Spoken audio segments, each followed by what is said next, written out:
friendo, Steve here. And Larson. And welcome back to Going In Raw Daily. Hey, Larson, guess what?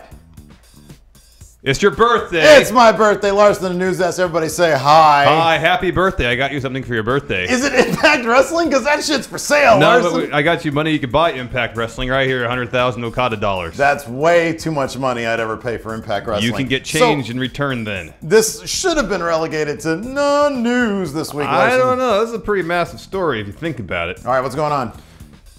What's with the owl, first of all? I don't get that. I don't know. So, I don't know if it's Anthem or if it is Impact. I think it's Anthem. Their mascot is an owl. Ah. I have no idea what the significance is. I know they plaster it all over their programming. So late afternoon on Tuesday, right as we were wrapping up WGPW. Huge news. We got word that GFW Impact issued a statement which stated, quote, effective immediately, Jeff Jarrett, Double J, is taking an indefinite leave of absence from his position as Chief Creative Officer to focus on personal matters. Oh no, slap nuts. He's got to focus on personal matters. And so, of course, that got everybody to asking, why? Why was he taking this hiatus? Yeah. So later yesterday afternoon, early evening, PW Insider had a pretty extensive write-up about Jarrett's departure. And this is what it said. The belief among those, this is quote, sorry, the belief among those we have spoken to is that unhappiness with Jarrett involving alleged erratic behavior. Ooh. And that the final tipping point appears to have been Triple Mania several weeks back, where Jarrett was obviously not in the best of shape as he had put on weight and seemingly stumbled down the ring steps before wrestling for just a few short minutes before journeying around ringside for an extended period. Okay, stop there. Hold on. The guy's like 50 some odd years old. He actually, I actually, and look, you know how I feel about Jeff Jarrett. I think he's kind of a joke. If I look like he does at his age, I'll be totally happy.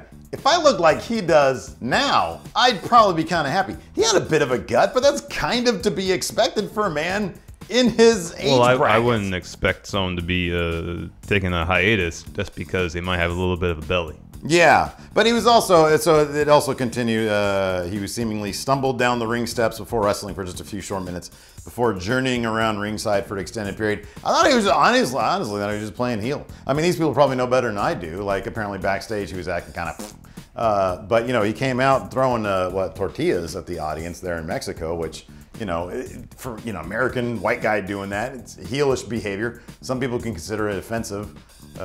You know, rightfully so.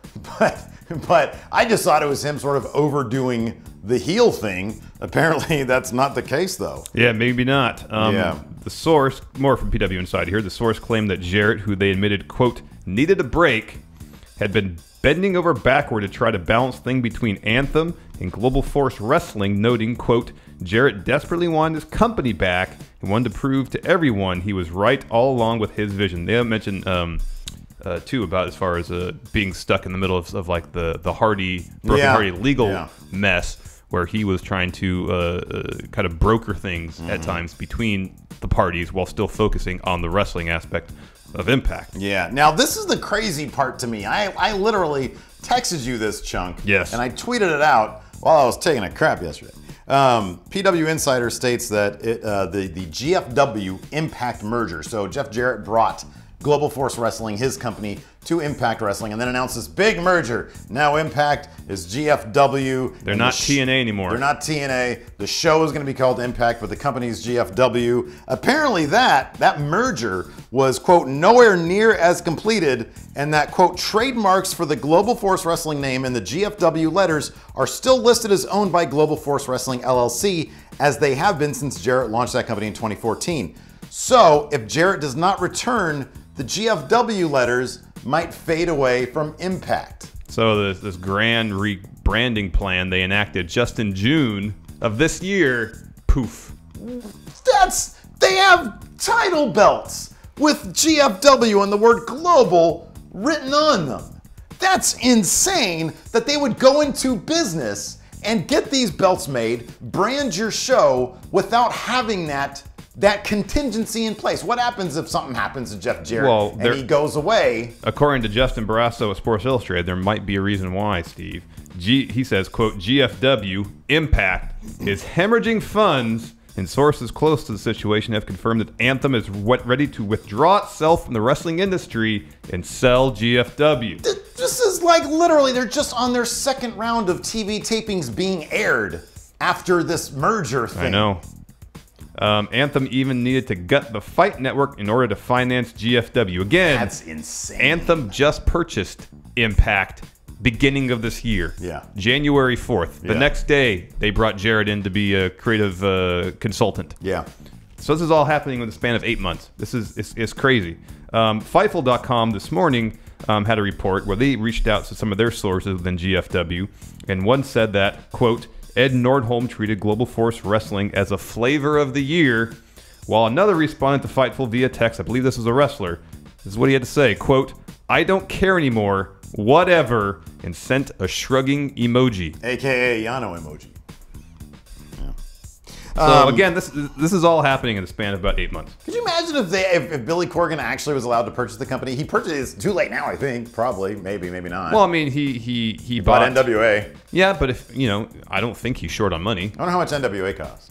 Probably not a lot. Yeah, probably not that much. So if he were to buy Impact, and Corgan already owns the NWA name, and NWA Impact and their history, that'd be cool. He could rebrand the whole thing NWA, maybe even ditch the Impact aspect of it, ditch the owl, and rebrand the company to something hopefully fresh and new and interesting. Here's best case scenario. Okay, Billy Corgan comes in because he's still involved. Remember, he was arbitrating the, or he was bringing the tables together. The Hardys thing. The Hardys thing, right? Yeah. So he gets back into the mix. He says, let me buy, like, the company. WWE, you can license the... I'll tape give you a library. good fee for the tape library. You can license that, put it on the WWE Network. Maybe we do, like, some cross-promotion thing.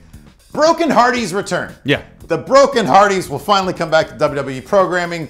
Everybody makes a lot of money off that merchandise. Billy Corgan, his creative genius, is spearheading Impact Wrestling. And also, it's a good public relations move for Billy Corgan as owner of Impact to say, all right, Broken Hardys, you can be in WWE. Yeah. Now, the question is, would Ed Nordholm ever let best case scenario happen for everybody, including himself?